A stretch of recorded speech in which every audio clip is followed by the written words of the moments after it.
বন্ধুরা, আজকে না কোনো রান্নার ভিডিও, না কোনো ফানি ভিডিও, না কোনো রিলস ভিডিও। তো আজকের ভিডিওটা হচ্ছে কালকে আমার সাথে যা ঘটেছে তাই তোমাদেরকে বলতে আসলাম। আর আমি জানি ফেসবুকে এত মানুষ আছে যে আমার ভালো মন্দ সব কিছুই অল্প তারা সাজেশন দেয় কী করলে কি হবে। তাই আমি তোমাদেরকে বলতে আসলাম যে কালকে রাত্রিবেলা আমি খেয়ে দিয়ে ভালো করে শুয়েছি, তারপর আমি হঠাৎ স্বপ্নতে দেখলাম যে আমি আবার বাথরুম করতে বেরিয়েছি, ঘরের ভিতরে বাথরুম, রাত্রে আর বাইরে বাইরেই না সেরকম। তো পাশে তোমার দাদাভাই ছিল, ছোটো পুচকাও শুয়েছিল। তো এদিকে বড়োবাবু তো আলাদা রুমে ঘুমায়, পাশের রুমে। তো রাত্রিবেলা তখন 2টো বাজে। তো স্বপ্নতে আমি দেখলাম আমি বাথরুমে বেরিয়েছি। বাড়ানোর পর যা ঘটনাগুলো ঘটছে সেটাই তোমাদের সাথে শেয়ার করছি, কারণ সোশ্যাল মিডিয়াটা আজকাল অনেকেরই অনেক সহযোগিতা হয়। তো আমার যদি এগুলো কথা শোনার পরে যদি তোমাদের কিছু সাজেশন দেওয়ার মনে হয় তাহলে দিতে পারবে। তো তাই আমি বলছি তোমাদেরকে। আর সোশ্যাল মিডিয়াতে এখন অনেক মানে অনেক ভগবানের ইস্যুও দেখছি যে না, মানুষে কারো কিছু খারাপ করতে হলে ওটা বলতে পারে।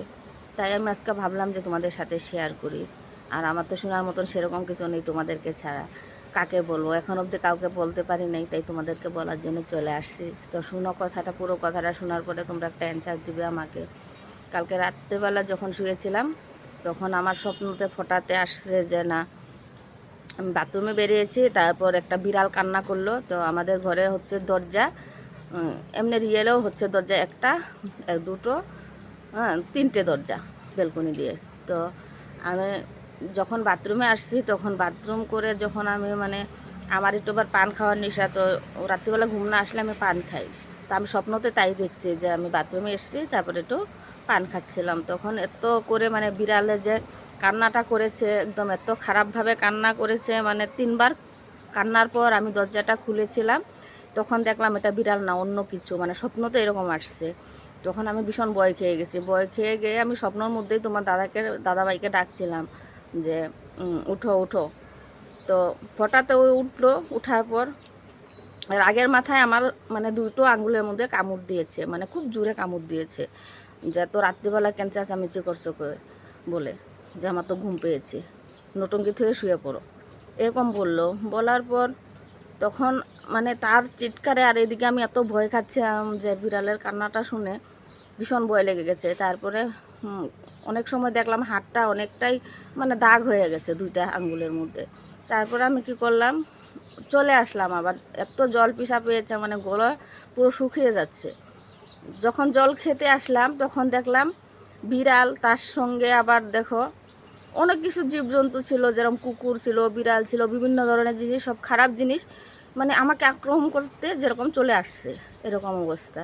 সেই দেখে দৌড়িয়ে দৌড়িয়ে আবার গেছি তোমার দাদাভাই এখানে, যে আবার বললাম যে উঠো উঠো করে ডাকছি ওকে, ওই উঠছে না কোনো মতে।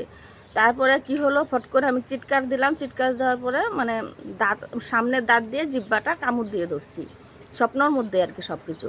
তারপর কামড় দিয়ে ধরার পরে দেখছি আমার মুখ দিয়ে শুধু নালা পড়ছে, আর শরীরটা ভীষণ খারাপ লাগছে, যেমন আমি এই পৃথিবী ছেড়ে চলে যাব এরকম মেহসুস হচ্ছে।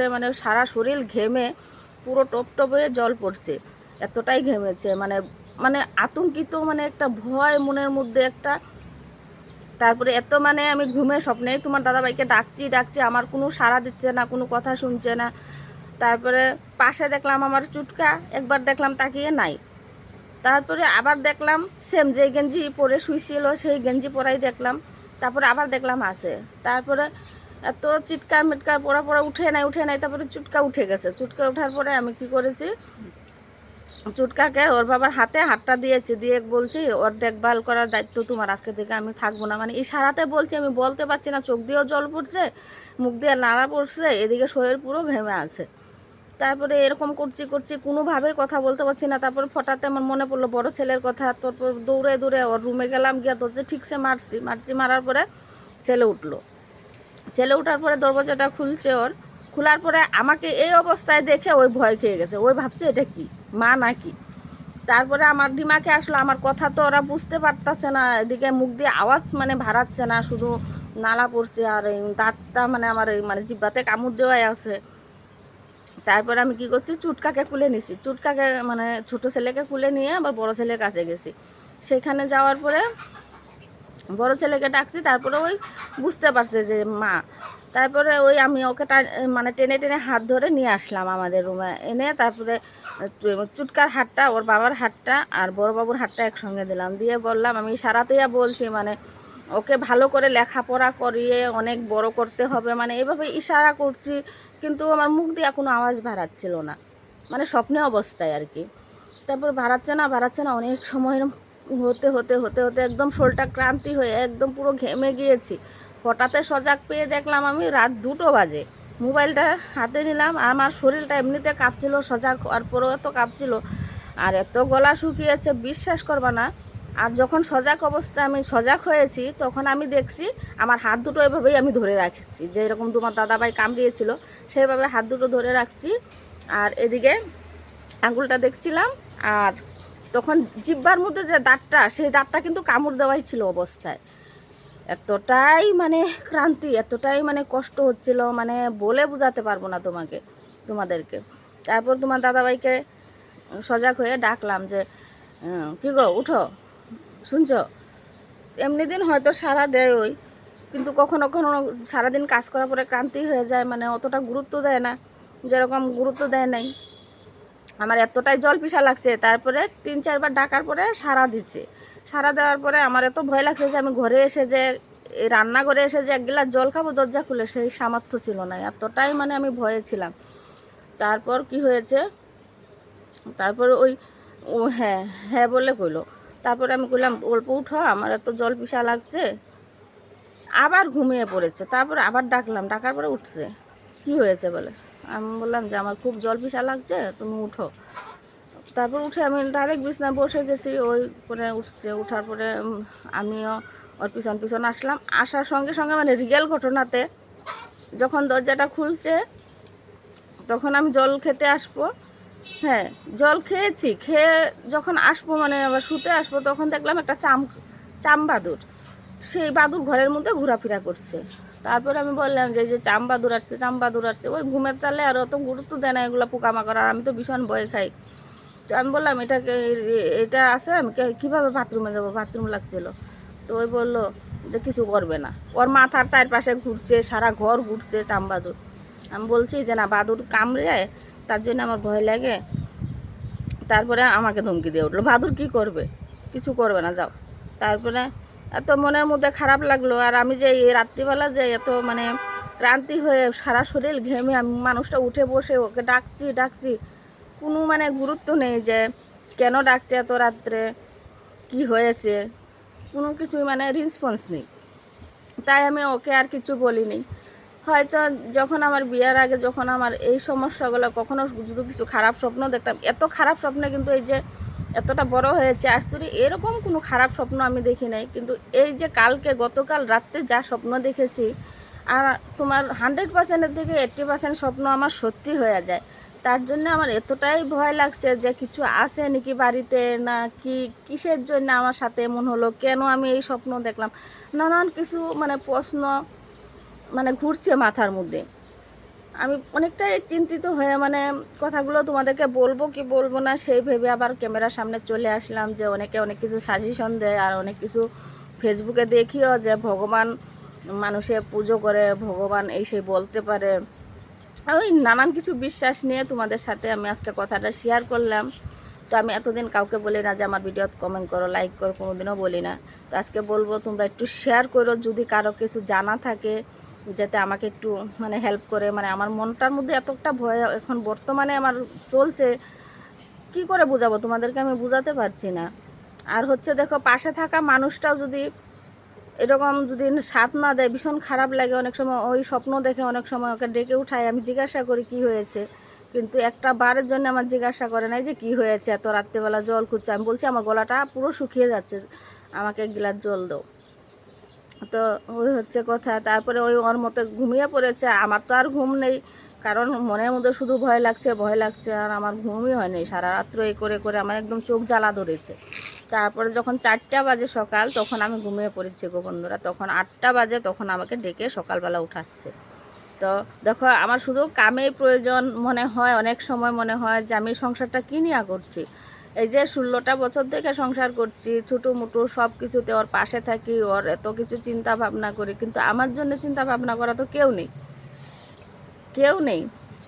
কারণ পাশে ঘুমিয়ে থাকা মানুষটাকেও আমি কোনোদিন এখন অবধি বলতে পারি নাই যে আমার কি হয়েছিল, বা আমাকে যে জিজ্ঞাসা করবে যে তোমার কি হয়েছে রাত্রিবেলা, যে তুমি এইভাবে জল খুঁজছো, অস্বস্তি ভাব মনে করছি, আমি ঘুমাচ্ছি না, ছটবট করছি মানুষটা সারা রাত্রি, একটা বারের জন্য প্রয়োজন মনে করে নাই যে জিজ্ঞাসা করি যে হয়েছেটা কি। তো দেখো যখন ছোটোবেলায় ভয় খেতাম বা রাত্রিবেলার কিছু একটা স্বপ্ন, কিছু একটা আওয়াজ হতো ছোটো মোটো, যদি আমি একটু কইতাম, মানে একটু মুখটা খোলার সাথে সাথে মা বাবা আমার বিছনার পাশে এসে দাঁড়াতো বা জিজ্ঞাসা করতো কি হয়েছে, ভয় খাচ্ছিস নাকি, মা বলতো, বুকে জড়িয়ে ধরে শুয়ে থাকতো। সেই অনুভবটা মানে কালকে রাত্রি হলো আমার এতটাই হয়েছে, আর এত কান্না করেছি, আমি কান্না করছি, তোমার দাদাভাই আমাকে ধমকাচ্ছে, জিজ্ঞাসা করবে কোথায় যে তোমার কি হয়েছে, সেইখানে আমাকে এভাবে একেবারে কুকুরের মতন ধমকাচ্ছে, কি হচ্ছে এত রাত্রিবেলা কান্না করছো, হয়েছেটা কি। মানে এইভাবে কেউ যদি জিজ্ঞাসা করে তখন কোনো জবাব দেওয়ার মতো থাকে বলো, তোমরা বলো, থাকে? কোনো জবাব দেওয়ার মতো থাকে না। মানলাম ওটা একটা স্বপ্ন ছিল, একটা খারাপ স্বপ্ন ছিল, কিন্তু আমি ওইটাও মানি যে 80% স্বপ্ন আমার সত্যি হয়ে যায়। যদি আমার সাথে এমন কিছু হয়, আমি তো বাঁচতে চাই, আমি বাঁচতে চাই এখনও। আমার ছেলেটা ছোটোর থেকে কষ্ট করে করে বড় করেছি, বা ছেলেটা ভবিষ্যতে কিছু করবে, ছেলেটা বড় হবে, দুইটাই ছেলে। তো আমি চাই যে না, ওদের পাশে যদি আমি না থাকি, আমি না থাকলে ওরা কোনো দিন সফলতা পাবে না, ওরা কোনো দিন উপরে উঠতে পারবে না, ওরা জীবনে কিছু করতে পারবে না, কত কষ্ট হবে আমি না থাকলে। সেই ভেবেই তো আমি সংসারটাকে জড়িয়ে ধরে রাখছি, একদম হাতের মুঠো করে রাখছি, যতটাই কষ্ট হয়ে যায়, দিনের পর দিন লড়াই করছি, দিনের পর দিন যাচ্ছে, অনেক কষ্ট যন্ত্রণা অনেক কিছু সহ্য করছি এই 16টা বছরের থেকে আজ অবধি করে চলেছি। জীবনের সাথে লড়াই কাকে বলে কয়, জীবন যুদ্ধ কাকে বলে কয়, আমার থেকে বেশি হয়তো কেউ জানবে না। এই 16 বছর হয়েছে, বিয়ে হয়েছে, প্রতিনিয়ত আমি লড়াই করে চলছি যে না, আমার বাঁচতে হবে, বাচ্চাদের জন্য, বাচ্চাদেরকে মানুষ করতে হবে।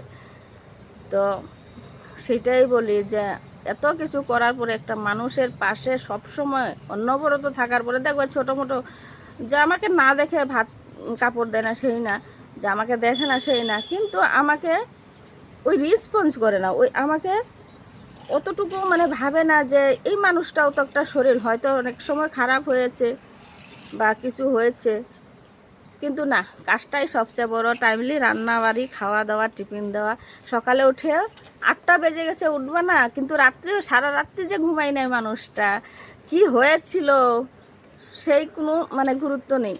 কেন সকালে উঠি নাই, 8টা বাজে, 8টা বাজে পার হচ্ছে, আমি ডিউটি যাব, তার মানে উঠো, রান্না করো, ওকে দেও, তার বাহিরে কোনো কথা নেই। তো এই হচ্ছে আমার জীবন, আমার জীবনে যে যা যা কষ্ট আছে আমি কাউকে বলি না। আজকে কি মনে হলো তোমাদেরকে এই কথাটা বললাম, তো একটু ভিডিওটা শেয়ার করো। তো অনেকেই তান্ত্রিক আছে, অনেকে অনেক কিছু আছে সোশ্যাল মিডিয়াতে। সোশ্যাল মিডিয়াটা এখন এরকম যে প্রতি মানুষের জন্য কেউ না কেউ আছে যে একটু ভালো মন্দ বলার মতো, একটু বোঝানোর মতো। আমার তো কেউ নেই বোঝানোর মতো, তাই তোমাদেরকে শেয়ার করলাম। ভিডিওটা পারলে একটু শেয়ার করে দিও সবাইকে, যে এরকম মানুষের কাছে গিয়ে বসবো যে আমাকে একটু মানে মনের সাহস দিতে পারে, যেরকম আমার জীবনটা কি চলবে আগামী দিনে যদি একটু বলতে পারে আমার ভীষণ ভালো লাগতো আর কি, তাই বলছি। তো এখন বসে আছি, আর এখনও দেখো আমি ঘেমে যাচ্ছি, কারণ এই রাত্রের স্মৃতিগুলো মানে যেরকম এখনও জলের মতন কষ্ট মানে ভাসছে, চোখের মধ্যে ভাসছে, সেই দৃশ্যগুলো মানে চোখে যখন আসছে ভীষণ কষ্ট হচ্ছে, ভীষণ কষ্ট হচ্ছে। আর আমি তো বললামই যে আমি কাউকে বলতে পারি নাই, তোমার দাদাভাইকেও বলতে পারি নাই, কারণ আমাকে জিজ্ঞাসাই করে নাই, আমার সাথে এইভাবে দুর্ব্যবহার করেছে যে আমি তাকে যে বলবো সেই আওয়াজটা আমার মুখ দিয়ে বাড়ায় নেই, যে আমি যে কতটা ভয় খাচ্ছিলাম রাত্রিবেলা। এরকমটা লাগছিল যদি আমার পাশে আমার মা থাকতো, হয়তো আমি ঠিকছে জড়ায় ধরে বুকের মধ্যে মাথা রেখে একটু ঘুমিয়ে পড়তাম, কিন্তু ঘুম হয়নি, সেই মানে ভয় আতঙ্কর জন্য আর ঘুম হয়নি।